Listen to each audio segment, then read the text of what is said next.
oh hei tuna Amazon atangin ka thil charon thlenga hei hi camera lens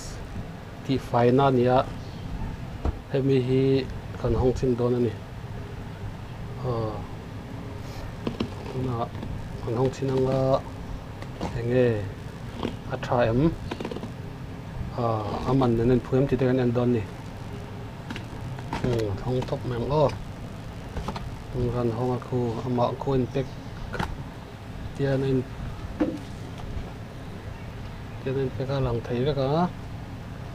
chu na tai nang mom lo an da tha siang phota he chu chuan khu ma ni ha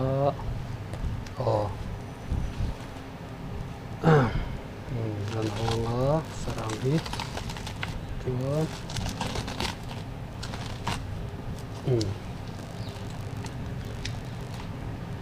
Amazon try ka cha hi ron thlenga hi chu enge Amazon lampang ani ame chang fa man lo chu nan da thanga chuan hei hi ma chu ni maya helai mi hi blower ania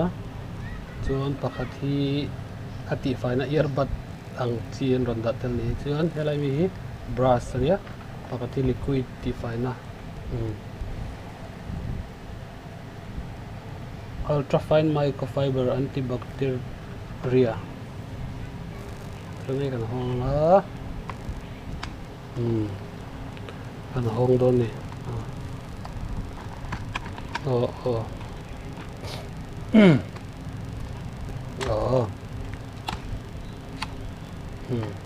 chuanin hei hi a hruk faina puan ani nem thakap maya lens reng hi chu puan nem do hruk ngai wang he nem tha hle ni chuan da tha potanga hei hi earbud ang chi ka ni mai hei chu ti faina bol lo ti faina ni chuan he lai mi hi blower ania hedi han me hian tian in chem thein hemi lens mai vela englo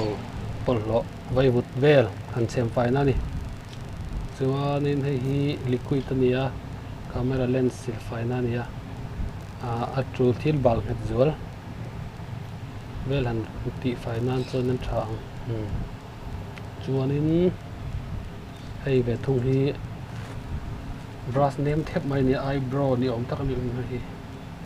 a lens ti faina na ni hati zong khu nia a tha ve thawe aman zathi